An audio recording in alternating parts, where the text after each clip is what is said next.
I have trimmed the sponge maggots.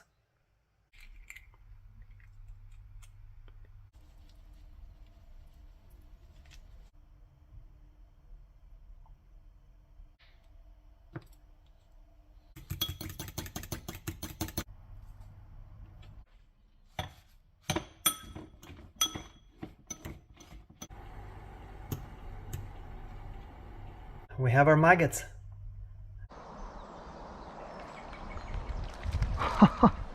First fish, guys. Oh, I can't believe it.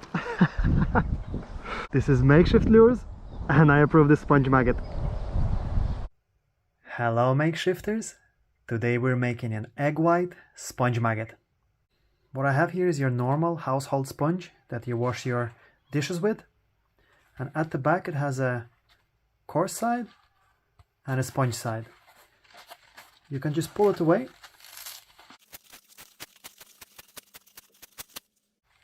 Like so. I already done it with this too, as I'm going to make the sponge maggots two colors, yellow and reddish pinkish. With the longer scissors, I'm going to cut a thin strip of sponge material.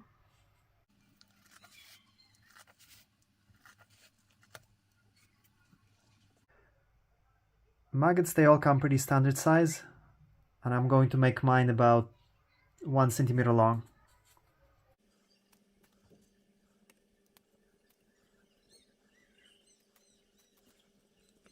And some I'm going to make 1.5 centimeters long.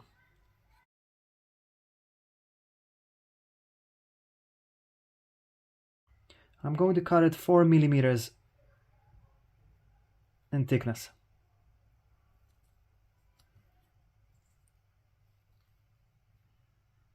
Here we go. Now I'm going to remove. I'm going to cut the sharp edges on each corner.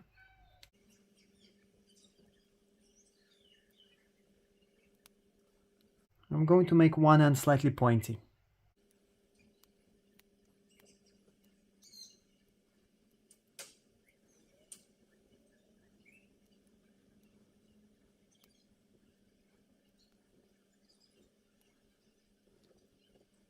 Here we go, and that is our maggot looking sponge piece. I have trimmed the sponge maggots.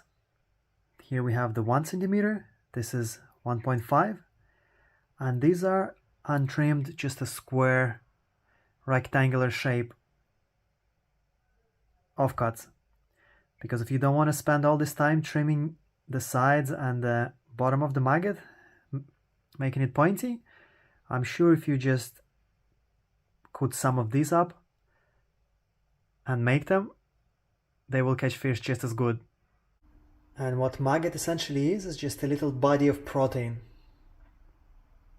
And that's why we're going to use egg white, as it is protein, to absorb into the sponge, and then we're going to boil it to harden it and cook it and make it stuck in between the pores of the sponge, and it will be no different than a real maggot.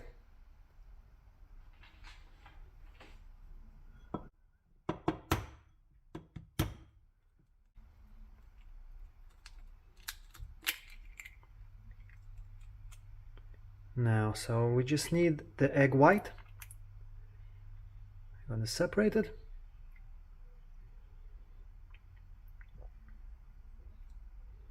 So now that we have our egg white in the bowl, what we're going to do, we are going to spice it up a bit. I got some vanilla, I have honey, and of course for taste I have some salt. We're going to add it in.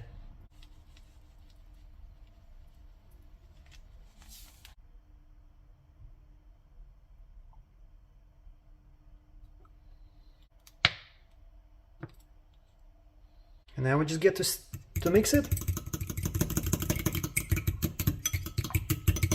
until it turns into a foamy white liquid.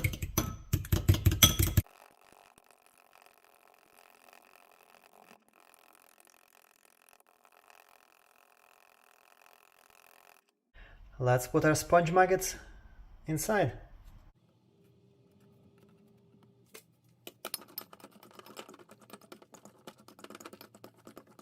We have boiling water. Let's put the sponge maggots inside.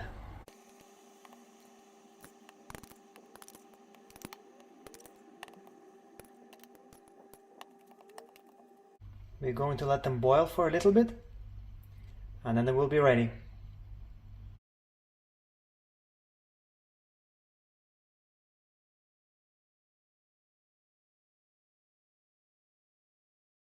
That's a sieve and a towel I have prepared. So we're just going to put them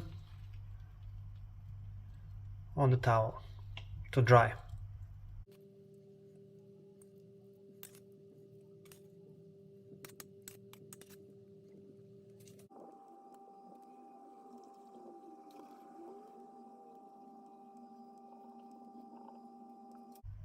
There we go, guys. We have our maggots. They're dry, separated. There's stuffing inside full of protein and taste of salt, honey and vanilla. It will be interesting to try it on the canal and see. And now we're going to put them in this glass jar, keep it in the fridge, and then take it out when we are ready to go fishing. Okay guys, we are out on the canal again. We've been inspired by the success fishing for bream with my nymph. I have decided that it's time to fish with artificial sponge maggot. So what I have here, I have about 1 meter of fluorocarbon. I'm going to use my indicator that I have made in the winter and was trying to fish for a trout by drifting egg pattern on it. So I have 1 meter of fluorocarbon, and then I have two shots here, 0.6 and 0.4 gram. And then guys, I have just a 1 maggot here. Let's see what we can do. And I have set the depth about, from the indicator to the maggot, about 70 centimeters.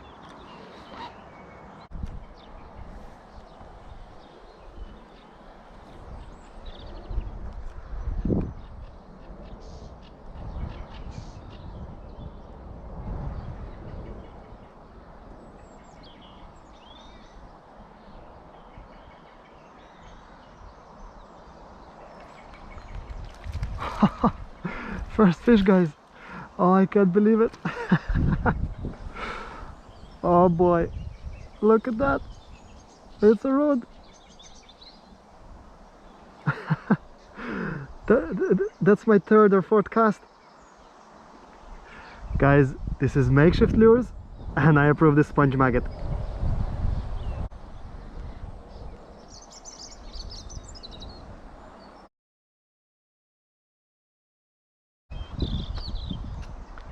Let's let you go, little fella.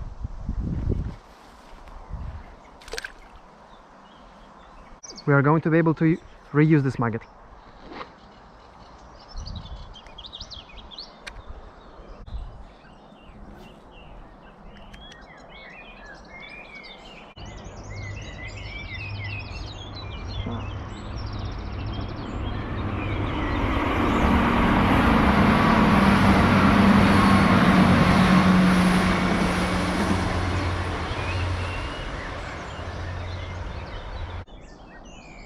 Okay guys, I got a fresh yellow maggot.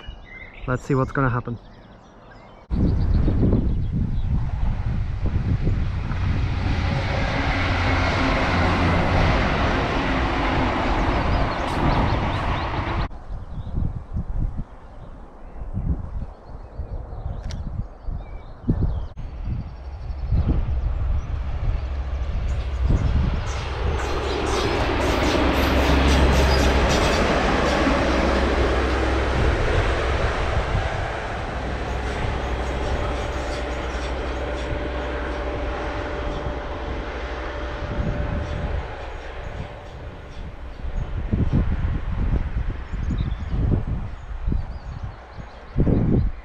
Okay guys, this is a classic example of what you shouldn't do.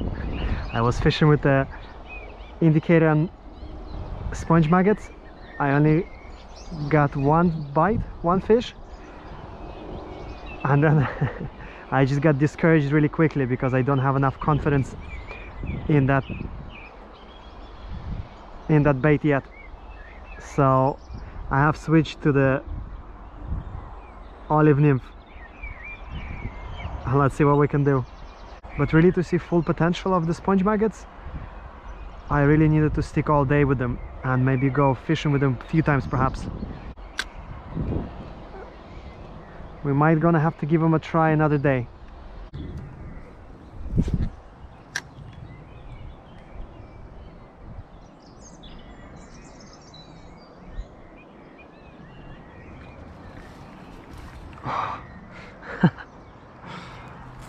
How's that possible, guys? Look at that.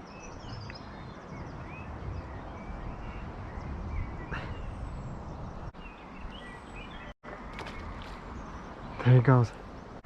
This is makeshift lures, and I approve this nymph.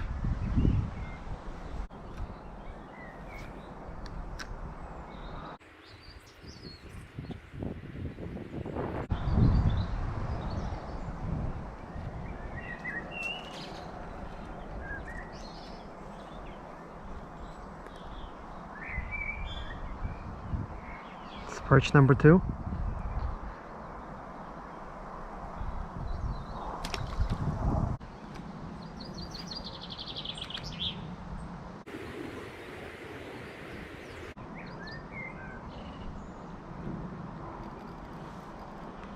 Oh, that's a perch, guys. That's a bit bigger. Very nice. Look at that. Tickle, tickle, tickle. Come on. That's good.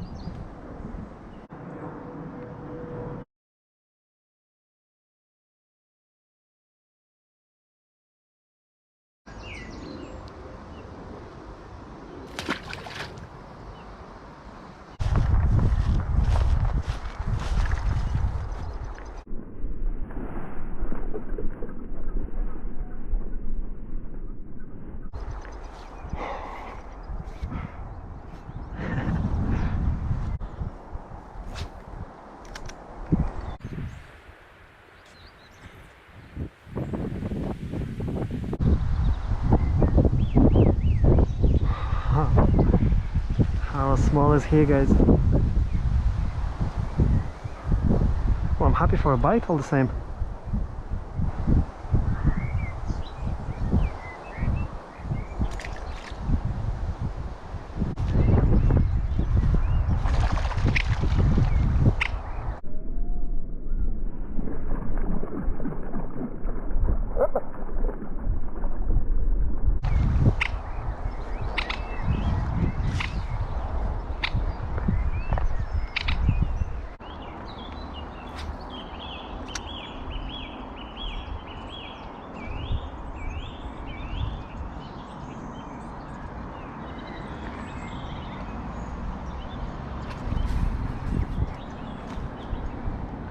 There's the perch, guys.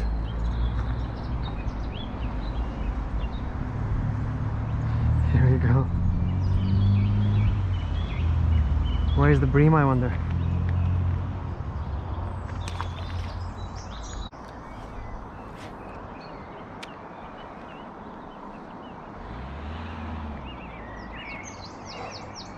That was a bite, guys.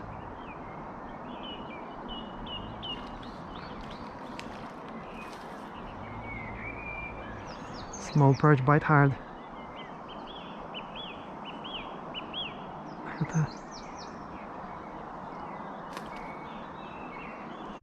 Okay guys, I made it back home after that fishing day, and I have to say that's a good example of not giving your lure or bait that you made enough time to open up its full potential. It definitely can do better. I can just picture a big bream biting it and the indicator going under and me striking, but unfortunately I was walking for 2-3 hours along the canal and all I could see is small schools of rude that were getting spooked when I approached them. So I have only got one fish to show for it, but definitely lots of potential in this idea and in this bait. Or as well, it could be that I didn't cover enough water today. So to fix that, I'm thinking for the next episode, making a really simple glass beads nymph and doing a fishing marathon, where I'm going to walk from one train station to another that is about 43-45 kilometers away from each other, and see what I can catch. So stay tuned, guys, for the next episode.